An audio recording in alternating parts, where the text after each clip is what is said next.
जय जगन्नाथ नमस्कार बंधु मैंने आपण को पुणी थे स्वागत करुच्ची आमर यूट्यूब चैनल को आज भिडियो रे मु आपण मानकु स्टेप बाय स्टेप देखेबी लर्नर लाइसेंस टेस्ट सफलतार सहित पास करबा परे किपरि आपण निजर लर्नर लाइसेंस को ऑनलाइन रे डाउनलोड करेंगे एवं प्रिंट करेंगे। तेबे भिडियोटा को बिना स्किप करी शेष पर्यंत निहाती भाव में देखंतु जहाँ द्वारा कौन स्टेप एठी मिस करेंगे नहीं।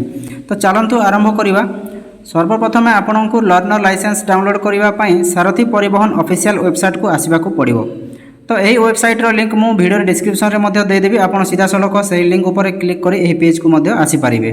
तो एठारे सर्वप्रथम आपण राज्य व स्टेट सिलेक्ट करने को पड़ो। जदि आप ओडिशा अटंती तेबे एठी ओडिशा सिलेक्ट करूँ। अन्य कौन राज्य होते निज राज्य बाछंतु। तो स्टेट सिलेक्शन करिया परे आपण सामने से राज्यर सारथी डैशबोर्डटा खोली एबे बाम पार्श्व मेनू भीतर को जातु सेठारे एठी देखा पाइबे लर्नर लाइसेंस बोली। तो एक विकल्प एठी देखिपारे से ही लर्नर लाइसेंस उपर आपण क्लिक कर दिंतु। तापर आपण को प्रिंट लर्नर लाइसेंस बोली एक ऑप्शन देखा आपण को सही ऑप्शन उपर क्लिक करने को पड़ो। तो एबे आपण को सामने एक नुआ पेज खोली एठारे प्रोसीड बटन उपर आपण क्लिक करंतु।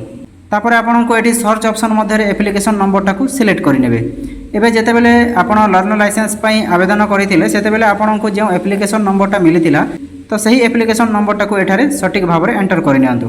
तापर निजर डेट ऑफ बर्थ बा जन्म तारीख सिलेक्ट करंतु एवं आपण कैलेंडर माध्यम रे सहजरे निजर जन्म तारीख मध्ये एठी बाछि पारिबे। तापर तले दिया जायतिबा कैप्चा कोड को जेमिति देखा जाउछि से बोले ठीक भाव में टाइप करनियंतु। समस्त तथ्य ठीक भाव में पूरण करि सारिया परे सबमिट बटन उपर क्लिक करनियंतु। यापर आपणकर आवेदन समय दिया जाइतिबा मोबाइल नंबर रो शेष किछि डिजिट स्क्रीन रे देखा जिवो। एबे पुणी थे दिया जाइतिबा कैप्चा कोड को सटीक भाव में एठी पूर्ण करनियंतु। तापर जनरेट ओटीपी उपर क्लिक करंतु। तो एठी आपण क्लिक करिवा परे आपणकर रजिस्टर मोबाइल नंबर को गोटे ओटीपीटा पठा जिवो। तो सही ओटीपी को एठारे एंटर करनियंतु। तापर पुणी थे कैप्चा कोडटा पूर्ण करने को पड़ो। यापर तले थिबा से कंसेंट बा घोषणा बॉक्स रे आपण टिक मारि दियंतु। तापर सबमिट ओटीपी बटन उपर आपण क्लिक करनियंतु। तो ओटीपी सफलतार सहित भेरीफाई होगा पर आपणकर पुणी थे सबमिट बटन रे क्लिक करनियंतु। एबे आपणकर लर्नर लाइसेंस स्क्रीन रे खोली जिवो। एठारे आपण निजर लर्नर लाइसेंस नंबर देखि पारिबे।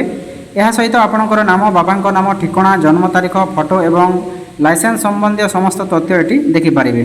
जदि आपण चाहती तेबे डाउनलोड बटन उपर आपण क्लिक कर पीडीएफ फॉर्मेट रे लाइसेंसटा को निज मोबाइल रे सेव कर रखि पारिबे। किंबा जदि आपणक पाखरे प्रिंटर अछि तेबे सीधा सलक प्रिंट बटन उपर क्लिक करि मध्य प्रिंट मध्य बाहर करि पारिबे। तो ये आसतु जाना लर्नर लाइसेंस रो वैलिडिटी केते दिन रही थाए। तो जो लाइसेंसटा रही थाए साधारणतः 6 मास पर्यंत अर्थात आपण 6 मास पर्यंत यही लाइसेंस व्यवहार करेंगे। तो लर्नर लाइसेंस थिले आपण गाड़ी चलाई पारे। किंतु एथिपाई दुईटी अत्यंत जरूरी नियम रही। प्रथम नियम होची आपण चलाउथिबा गाड़ी आग और पछ पार्श्व रे बड़ अक्षर रे एल चिन्ह लागिथिबा निहाती जरूरी। तापर द्वितीय नियम होची आपणक सहित गाड़ी रे एमिति जणे व्यक्ति बसिथिबा दरकार जहांको पाखरे एक वैलिड परमानेंट ड्राइविंग लाइसेंस रहिथिबा दरकार। तो यही दुईटी नियम पालन न कले आपणक आईनगत समस्या मध्ये पड़ी पारंती।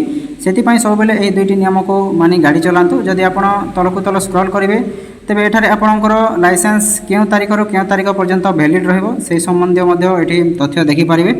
तो मन रखंतु लर्नर लाइसेंस मिलिबार प्राय 5 मास परे आपणकर परमानेंट ड्राइविंग लाइसेंस पई आवेदन करि पारिबे। सेतिपाई निर्धारित समय पूर्ण होगा पर ड्राइविंग लाइसेंस टेस्ट पई आवेदन करंतु। तो आशा करूँ आज यह वीडियो आपण मानक पई बहुत उपयोगी होइथिबो। जदि वीडियोटी भल लागि थाए तो वीडियोटा गोटे लाइक करंतु, निज सांगसाथी और परिवार सहित शेयर करंतु। एवं जदि यही प्रक्रिया को नहीं आपण मानकर कोनोसी प्रश्न रहउछि संदेह रहउछि तो तले कमेंट बॉक्स रे निहाती पचारंतु। मु आपणकर प्रत्येक प्रश्नर उत्तर देबाक चेष्टा करिवि। धन्यवाद। जय जगन्नाथ।